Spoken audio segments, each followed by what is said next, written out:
Today we found out that the RCMP is inquiring into 2 alleged police stations that answer to the Chinese government in Quebec. So this is something that has been going on for 10 years. $200,000 were given by Beijing to a Trudeau foundation 10 years ago. And Trudeau has known about this for years. He's had a lot of time to look into this. So I would like a date, please. When will there be a register of foreign influence? The Honourable Prime Minister.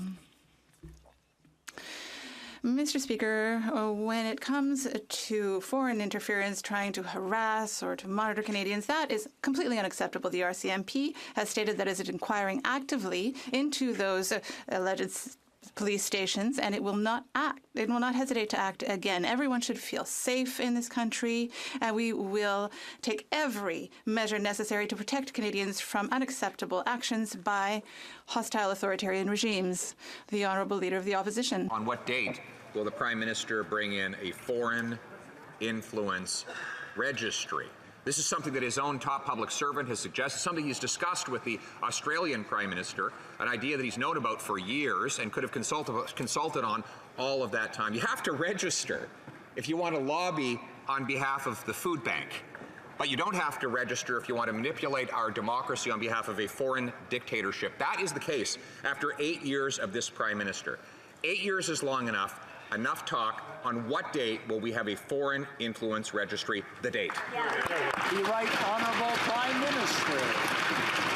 I'll take no lessons from a former Minister of Democratic Institutions whose shining achievement was actually making it harder for Canadians to vote in the elections. Over the past 8 years, we have done more than any previous government to ensure that we have mechanisms and tools and ways to prevent counter foreign interference and reassure Canadians that everything is being done. And we will continue to do even more, including a foreign agent registry. We know how important it is to do everything to keep Canadians and our institutions safe. Hear, hear. The Honourable Leader of the Opposition. I asked a second time for the date for a foreign influence registry, and he refuses to answer the question. Another question is that his department prepared a briefing which said there was a large clandestine transfer of funds earmarked for the federal election from the People's Republic of China consulate in Toronto.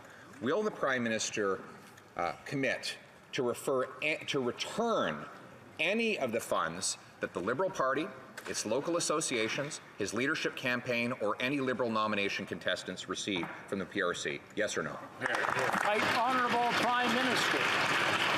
We have long known that politicians across political parties, across levels of government and around the world are targeted by foreign interference. This is a fact. Just yesterday, the 2023 annual threat assessment of the U.S. intelligence community spoke of China's, quote, willingness to meddle in select election races that involved perceived anti-China politicians. So this is not a threat that Canada faces alone. We continue to work with our partners around the world. But at the same time, let me be clear that any suggestion that any member on either side of this House is not loyal to their constituents but a foreign government is not only dangerous, it undermines our democracy.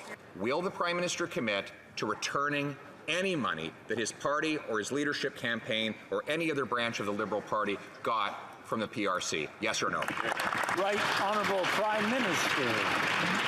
Speaker, despite the efforts of the Leader of the Opposition, Canadians know that foreign interference is not and should never be a partisan issue. That's why we'll be appointing an independent expert to identify any gaps in our system. They will make public recommendations, which could include a formal inquiry or some other independent review process, and we will abide by those recommendations. We also have 2 national security bodies that will undertake independent reviews of foreign interference in our elections, and we're also taking further immediate action to bolster our institutions, better coordinate government efforts to combat foreign interference, and more. Hear, hear. The Honourable Leader of the Opposition. So he won't commit to giving back any money that his party got from this large clandestine transfer. Instead, he delays, as he's been doing. He's known about this for 7 years, and now he's got these processes that have no time frame They could go on for years without us getting answers or action. He allowed this, knowingly allowed this to go ahead in 2 successive elections, and now he's delaying. What's to stop it from happening again in the next election if we don't get answers before that election happens? Honourable Prime Minister. It's a bit rich for the former Minister of Democratic Institutions who did nothing to counter foreign interference when he was in charge of our elections. All he did was make it harder for marginalized Canadians to vote in those elections. What we actually did starting 8 years ago was bring in a plan to protect democracy, which includes notifying Canadians in the event our ability to have a free and fair election is threatened by including on a panel of senior public servants informed by national security agencies and reviewed after every election. That's where Canadians can have confidence in our institutions and in our elections. We brought in rapid response mechanisms, digital citizen initiatives, and a CICOP and other institutions.